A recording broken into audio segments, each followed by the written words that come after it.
Hi guides, welcome another video in our channel. So ఏం చూపిస్తున్నాను అనుకుంటున్నారా? ఇవి వచ్చేసి మురుకులు అండి. మా సైడ్ అయితే మురుకులు అంటారు, కారపూస అంటారు, జంతికలు అంటారు, ఒక్కొక్క సైడ్ ఒక్కొక్కలా అంటారు.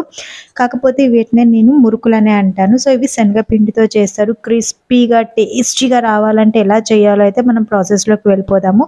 ఇలా చేయండి, పిల్లలు ఇష్టంగా తింటారు.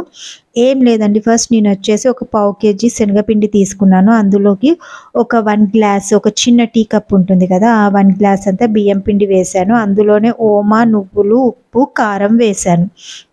శనగపిండిలో కొంచెం బియ్యం పిండి కలిపితే టేస్ట్ అనేది బాగుంటుంది. అచ్చంగా శనగపిండితో చేసుకుంటే కొందరికి నచ్చదు, అందులో నుండి మళ్ళీ గ్యాస్ట్రిక్ ట్రబుల్ వస్తుందని తినడానికి ఇష్టపడరు. కాబట్టి నేను ఇక్కడ బియ్యం పిండి కూడా కొంచెం వేశాను.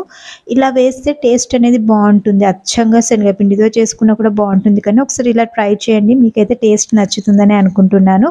మీకు కనుక నా వీడియోస్ నచ్చితే లైక్, షేర్, కామెంట్స్ చేయడం అసలు మర్చిపోద్ది. ఇలాంటివి ఇంకా చాలా వీడియోస్ మన ఛానల్లో రాబోతున్నాయి. సో అందుకైతే సబ్స్క్రైబ్ చేసుకోండి. సో ఇప్పుడు ఇవన్నీ వేసేసి ఒకసారి పిండిని బాగా మిక్స్ చేసేయాలండి.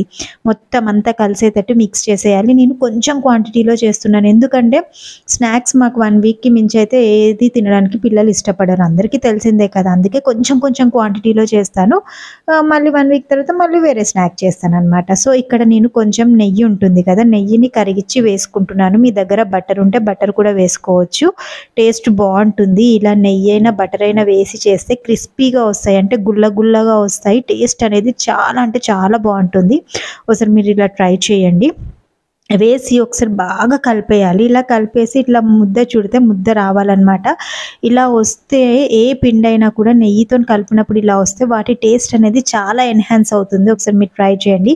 ఇక్కడ కొంచెం కొంచెం వాటర్ వేసుకుంటూ ఫస్ట్ నేను పిండిని గట్టిగా తడిపేసి ఒక 15 మినిట్స్ పక్కన పెట్టేస్తాను.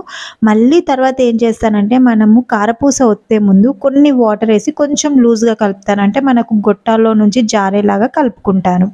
సో అలా కలుపుకుంటే మనకి ఈజీ అయిపోతుంది. ఫస్ట్ మెత్తగా కలిపేసి పక్కన పెట్టామనుకోండి, పిండి చాలా అంటే చాలా మెత్తగా అయిపోతుంది. సో ఇంక ఇట్లా మురుకుల గొట్టం తీసుకొని 3 హోల్స్ ఉన్నది తీసుకొని అయితే నేను ఇక్కడ కారపూస వేసేసుకున్నాను అనమాట.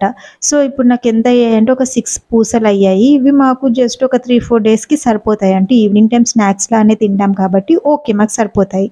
మీరు ఇంకా లార్జ్ క్వాంటిటీలో కూడా చేసుకోవచ్చు. ఇలా 2 సైడ్స్ మంచిగా కాల్చుకొని తీసుకొని ఒక డబ్బాలో వేసుకొని స్టోర్ చేసుకున్నామంటే super Emmy and tasty crispy మురుకులు అయితే రెడీ అయిపోతాయి. ఒకసారి మీరు కూడా ట్రై చేసి మీకు ఎలా వచ్చిందో కూడా నాకు కింద కామెంట్ సెక్షన్లో చెప్పండి. ఇంక ఇలాంటి డిఫరెంట్ స్నాక్స్ ఐటమ్స్ కూడా మన ఛానల్లో వస్తున్నాయి, కాబట్టి సబ్స్క్రైబ్.